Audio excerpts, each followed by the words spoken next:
నా పేరు doctor CL Venkatrao. నా సెల్ నంబరు, వాట్సాప్ నంబరు 9848055806 9848055806. ప్రతిరోజు ఆకుకూర తినేవారికి అనారోగ్యం అనేది ఉండదు. రోజు ఒకే రకం ఆకుకూర తినకూడదు.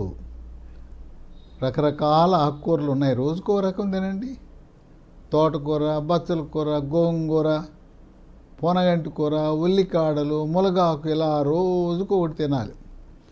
ఒట్టి ఆకుకూర వండుకోవచ్చు, లేదా పప్పుతో కలిపి వండుకోవచ్చు. మనం అరుదుగా తినే ఒక ఆకుకూర బచ్చల కూర. ఈ బచ్చల్లో 2 రకాలు ఉంటాయి. ఒకటి దుబ్బు బచ్చల, దుబ్బే ఉంటుంది. ఇంకోటి కాడ బచ్చల అంటారు. ఇక ఆ బచ్చలు పాకేస్తుంటుంది. పాకేసి అది పెట్టామంటే మొత్తం పాకేస్తుంది, దొడ్డంతా పాకేస్తుంది. ఈ బచ్చలి కూరలో చాలా అధికంగా పీచు పదార్థం ఉంటుంది, ఫైబర్ ఉంటుంది. విటమిన్లు విటమిన్ ఏ, విటమిన్ బి3, niacin, vitamin C, vitamin K విరివిగా అందుబాటులో ఉంటాయి. దీంట్లో ఉన్న ప్రత్యేకత ఏంటంటే బచ్చల కూరలో ఒమేగా-3 ఫ్యాటీ ఆమ్లాలు కూడా ఉంటాయి. ఖనిజ లవణాలైన సెలీనియం, ఐరన్, కాల్షియం, పొటాషియం కూడా మనకు బచ్చలి కూర ద్వారా లభిస్తాయి. బచ్చల కూరకు 10 రకాల ఆరోగ్య ప్రయోజనాలున్న వాటన్నిటిలో ముఖ్యమైనది, కీలకమైనది ప్రప్రథమంగా షుగర్ వ్యాధి. దీన్నే డయాబెటీస్ అని, మధుమేహ వ్యాధి అని కూడా అంటారు. అలాంటి వారు బచ్చల కూర వినియోగం వల్ల షుగర్ నియంత్రణ బాగా జరుగుతుంది. రక్తంలో గ్లూకోజ్ శాతం స్థిరీకరించబడుతుంది. షుగర్ వ్యాధి ఉన్న ప్రతి ఒక్కరూ కూడా మీ వద్ద తప్పనిసరిగా గ్లూకోమీటర్ అనే పరికరం ఉండాలి. దీని ఖరీదు 700 లేదంటే 1000 రూపాయల లోపు ఉంటుంది. చదువు రాని వాళ్ళు, సెల్ ఫోన్ వాడకం తెలిసిన ప్రతి ఒక్కరూ కూడా గ్లూకోమీటర్ను వాడచ్చు. గ్లూకోమీటర్ ఉపయోగించి ఏమీ తినకుండా పరగడుపున షుగర్ చూసుకోవచ్చు, తిన్న తర్వాత ఎంతో చూసుకోవచ్చు. ఈ 2 కాదు, షుగర్ నియంత్రణ సరిగా ఉన్నదా లేదా తెలుసుకోవాలంటే 3 నెలలకు ఒకసారి చేసే ఒక రక్త పరీక్ష ఉన్నది. దాన్ని HbA1c, గ్లైకేటెడ్ హీమోగ్లోబిన్ అంటారు. అది 7 కంటే తక్కువ ఉండాలి. 9, 10, 11, 12 ఉందంటే షుగర్ నియంత్రణ లేనట్టే. ఆహార నియమాలు పాటించడం లేదు, మందులు సరిగా వాడటం లేదు. అటువంటి వారికి 11, 12 ఉంటుంది. ఈ షుగర్ నియంత్రణ సరిగా లేని కారణం వల్ల మగవారిలో లైంగిక బలహీనత కనపడుతుంది. దాంపత్య జీవితంలో సరైన సుఖాన్ని పొందలేరు.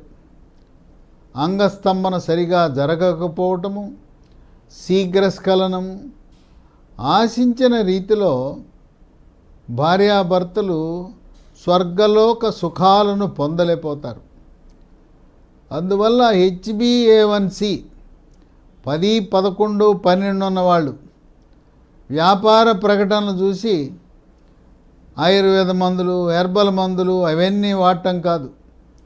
మీ యొక్క HbA1c 7కు తీసుకురండి. మళ్ళీ లైంగిక సామర్థ్యం యథావిధిగా పురుషులకు మీకు వచ్చేస్తుంది. ఇక 2వ ప్రయోజనం, స్థూలకాయము, భారీకాయం ఉన్నవారు బచ్చల కూర తింటే బరువు తగ్గుతారు. స్థూలకాయం ఉన్న ప్రతి ఒక్కరూ కూడా మెడ ముందు భాగాన సీతాకోకచిలుక ఆకారంలో ఉండే థైరాయిడ్ గ్రంథి సరిగా పనిచేస్తుందా లేదా తెలుసుకోండి. ఎలా తెలుసుకోవాలి? రక్తంలో T3, T4, TSH అనే రక్త పరీక్ష చేయటము ద్వారా థైరాయిడ్ గ్రంథి పనితీరుని మనం తెలుసుకోవచ్చు. థైరాయిడ్ లోపాన్ని గమనించి థైరాయిడ్ ట్యాబ్లెట్లు వాడటం ప్రారంభిస్తే మీరు బరువు తగ్గిపోతారు. బచ్చల కూర కూడా స్థూలకాయాన్ని బరువును తగ్గించడానికి ఎంతగానో దోహదపడుతుంది. ఇక 3, జీర్ణశక్తిని మెరుగుపరిచి అజీర్తిని తరిమి కొడుతుంది. జీర్ణరసాలైన జఠరరసము, క్లోమరసము, పైత్యరసం యొక్క ఉత్పత్తిని పెంచి జీర్ణ ప్రక్రియని వేగవంతం చేస్తుంది. దీంట్లో పీచు పదార్థ ప్రభావం వల్ల మలబద్ధకము నివారించబడి మలబద్ధకం వల్ల వచ్చే మొలలు, దీన్నే అరిసె మొలలని, మూలశంకని, పైల్స్ అంటారు. పైల్స్ అనగా మల విసర్జన సమయంలో రక్తము బొట్లు బొట్లుగా కానీ పిచ్చికారి కొట్టినట్టు పడుతూ ఉంటుంది. అందువల్ల మొలలు ఉన్నవారికి బచ్చల కూర ఒక దివ్య ఔషధం లాంటిది. ఇక 4, చర్మ సౌందర్యాన్ని కాపాడుతుంది. చర్మము కాంతివంతంగా నిగనిగలాడిపోతుంది, మెరిసిపోతుంది, ముఖం కళగా ఉంటుంది, ముఖంపై మొటిమలు మచ్చలు రావు. చర్మంపై గజ్జి, తామర ఇలాంటి చర్మ వ్యాధులకు తావు లేకుండా చేస్తుంది. ఇక 5, రక్తహీనత అనేది మహిళల్లో సాధారణంగా మనం గమనిస్తుంటాం. నెలసరి సమయంలో రక్తం పోవటం వల్ల తర్వాత మహిళలు ప్రతి వారము ఏదో ఒక దేవుడి పేరున ఉపవాసాలు చేస్తారు. కార్తీక మాస ఉపవాసాలు. ఈ ఉపవాసాల కారణం వల్ల పౌష్టికాహార లోపం వచ్చి రక్తహీనత అనేది వారిలో గమనిస్తుంటాం. హీమోగ్లోబిన్ ఎవరికైనా కూడా 10 గ్రాముల కంటే తక్కువ ఉండకూడదు. అటువంటి రక్తహీనతని వైద్య పరిభాషలో అనీమియా అంటారు. దాన్ని నివారిస్తుంది. ఇక 6, మెదడు యొక్క పనితీరును మెరుగుపరుస్తుంది. ఏకాగ్రతను పెంచుతుంది. మానసిక ఒత్తిడి, కుంగుబాటు, టెన్షన్ను, డిప్రెషన్ దూరం చేసి నరాల పటుత్వానికి దోహదపడుతుంది. 7, మూత్రపిండంలో రాళ్ళు ఉన్నవాళ్ళు రాళ్ల నివారణకు, రాళ్ళు కరిగిపోవడానికి ఉపయోగపడటమే కాక మూత్రములో తరచుగా ఇన్ఫెక్షన్స్, యూరినరీ ట్రాక్ట్ ఇన్ఫెక్షన్స్ వచ్చేవారికి బాగా ఉపయోగపడుతుంది. 8, కాలేయం యొక్క పనితీరును మెరుగుపరుస్తుంది.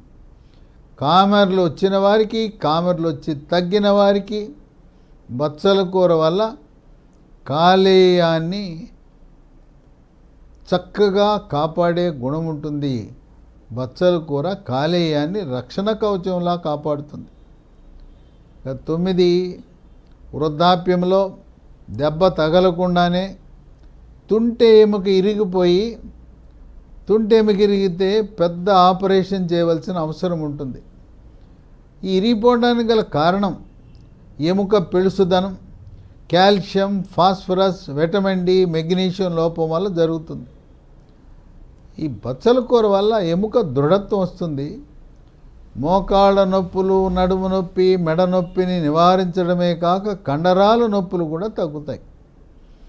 ఇక 10, గుండెను కాపాడుతుంది. రక్తంలో ఉండే చెడు cholesterol, bad cholesterol, LDL cholesterol యొక్క పరిమాణాన్ని తగ్గించి హార్ట్ అటాక్, గుండెపోటు రాకుండా నివారిస్తుంది. కోవిడ్ సోకిన వారు, ముఖ్యంగా 2వ వేవ్లో కోవిడ్ వచ్చిన వారు, వాళ్ళకి హార్ట్ అటాక్, గుండెపోటు వచ్చే అవకాశం ఎక్కువ. గుండెపోటుని ముందుగానే పసికట్టాలంటే 3 రకాల పరీక్షలు ఉన్నాయి. మొదటిది ఈసీజీ, 2వది గుండెకు స్కానింగ్ 2D ఎకో పరీక్ష, 3వది టీఎంటీ, ట్రెడ్మిల్ స్ట్రెస్ టెస్ట్ అంటారు. బెల్ట్ మీద నడిపిస్తారు, తర్వాత పరిగెత్తిస్తారు. 2D ఎకో ఆధారంగా కానీ, ట్రెడ్మిల్ టెస్ట్ పాజిటివ్ వచ్చినప్పుడు కానీ, కార్డియాలజీ గుండె డాక్టర్ సలహా మేరకు యాంజియోగ్రామ్ చేసుకోవడానికి ఏమాత్రం వెనుకంజ వేయద్దు. ఇప్పుడు ప్రస్తుతం ఉన్న పరిజ్ఞానం ప్రకారం కరోనరీ యాంజియోగ్రామ్ అనే పరీక్ష మణికట్టు దగ్గర ఉండే రేడియల్ ధమని ద్వారా చేస్తారు. సులువుగా, సునాయాసంగా, కష్టం లేకుండా 100కి 100 ఎటువంటి ఇబ్బంది లేకుండా చేయగలుగుతున్నారు. పూర్వకాలము తొడ రక్తనాళము నుంచి యాంజియోగ్రాములు చేసినప్పుడు ఆ యాంజియోగ్రామ్ చేసి ఒక చిన్న ఇసుక మూట పెట్టేవారు. ఇప్పుడు అదంతా గతం. ప్రస్తుతం ఉన్న ఈ మణికట్టు ద్వారా చేసే యాంజియోగ్రామ్ చాలా సులువు. యాంజియోగ్రామ్ చేసిన తర్వాత నార్మల్ ఉంటే 3 గంటల్లో ఇంటికి పంపిస్తారు. ఏదైనా గుండె కండరాలకు రక్తం సరఫరా చేసే కరోనరీ ధమనులలో అడ్డంకులు, బ్లాకులు కనపడితే అప్పటికప్పుడే సన్నటి ట్యూబ్ను ప్రవేశపెడతారు. దాన్ని స్టెంట్ అంటారు. ఈ యాంజియోగ్రామ్ పరీక్ష, స్టెంట్లు కూడా ఆంధ్రప్రదేశ్ రాష్ట్రంలో ఎన్టీఆర్ వైద్య సేవ కింద, తెలంగాణ రాష్ట్రంలో ఆరోగ్యశ్రీ పథకం కింద పేదవారికి, తెల్ల రేషన్ కార్డు ఉన్నవారికి ఉచితంగా అందించబడుతుంది.